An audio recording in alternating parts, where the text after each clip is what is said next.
Hi folks, I'm Sam Haymark for Test Driven TV, and you're watching Auto News Sunday for May 25th, 2014. This is an all-new show here on Test Driven TV where we're going to be bringing you weekly programs with headlines from the automotive world. So let's get started.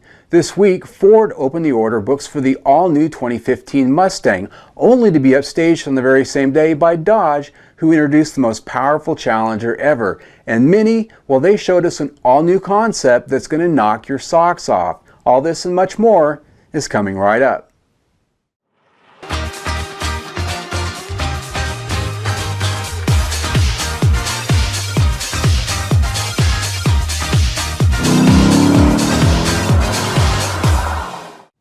The moment we've all been waiting for is here. Ford dealers can now begin placing orders for the new 2015 Mustang, which means you can start going to your Ford dealer and ordering them. The new Mustang Fastback is the only one available at launch, with the convertible coming later down the road. The new Mustang 3.7-liter V6 starts out at $24,425, including destination charges. The 2.3-liter EcoBoost 4-cylinder engine will be a bit more, with the range-topping GT starting at about $33,000 with its 420 horsepower plus V8. The new Mustang, of course, comes with an independent rear suspension, push-button start, the latest and most improved version of MyFord Sync Face Touch, or whatever the heck they call it, and a lot of other new tech features inside. Part of the first ordering will include the new 50th Anniversary Edition, which was introduced at the 50th Anniversary celebration last April. The 2015 Mustang will be available at your local Ford dealer later this fall, probably about September.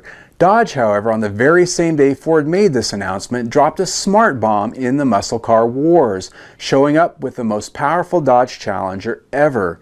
In base trim with the 392 Hemi, the 6.2-liter V8 has 485 horsepower, which well betters the Mustang. But that's not the whole story. There's a new Hellcat with a 6.2-liter supercharged engine, that one good for over 600 horsepower.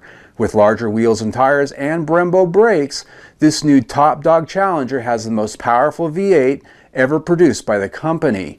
We expect that the price will be pretty high, but it'll be announced later, closer to launch.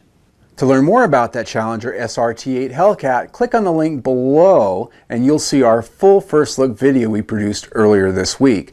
In green car news this week, Hyundai is now rolling the first federally certified, mass-produced fuel cell hydrogen-powered vehicle off the boat in Port Hueneme, California. The new Tucson Fuel Cell will be available in select Southern California dealerships with a lease deal of $499 a month with $29.99 due at signing. The best part about that lease is it comes with free hydrogen fuel during the life of the lease.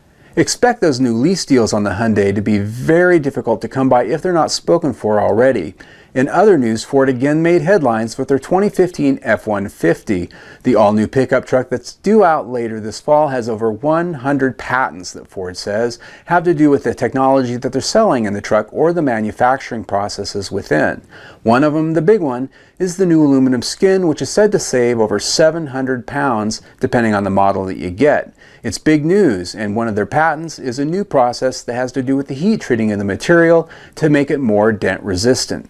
We expect the 2015 Ford F-150 to continue to be in the headlines as we roll into launch this year. That aluminum body, that's big news, and I expect we'll be talking about it again. Now for our feature story, Mini has an all-new concept car called the Superleggera Vision. This is a sports car, a roadster, that's designed in Italian fashion. As you can see, it's very sexy, it's very artistic, and really has a lot of design details that we've never seen from Mini before. This thing has a lot of high-quality materials inside and out with leather, aluminum, and black chrome. Superleggera Vision is a car that's built by Touring Superleggera, which is a coachwork company that's been around for, well, almost the last century.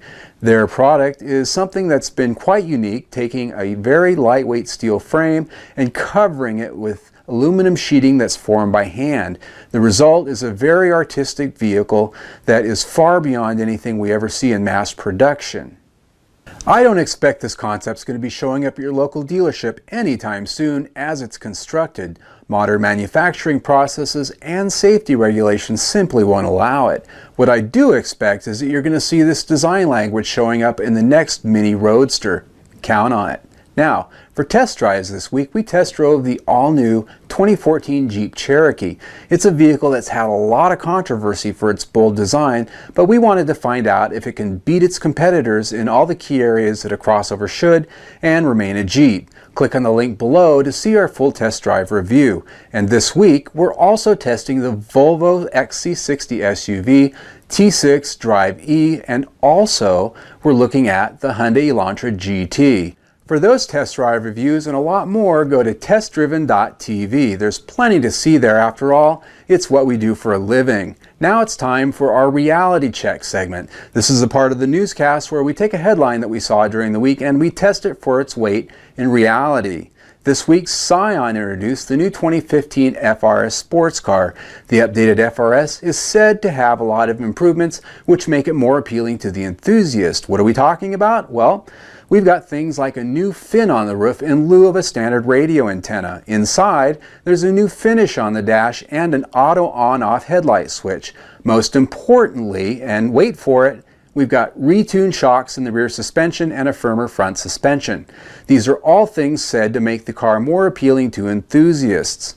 Well, all I would simply say is this: Scion, Toyota, and Subaru, read what the auto journalists have been saying for the past few years. It has nothing to do with any of those issues. It has to do with that noisy boxer ox motor that has no torque curve.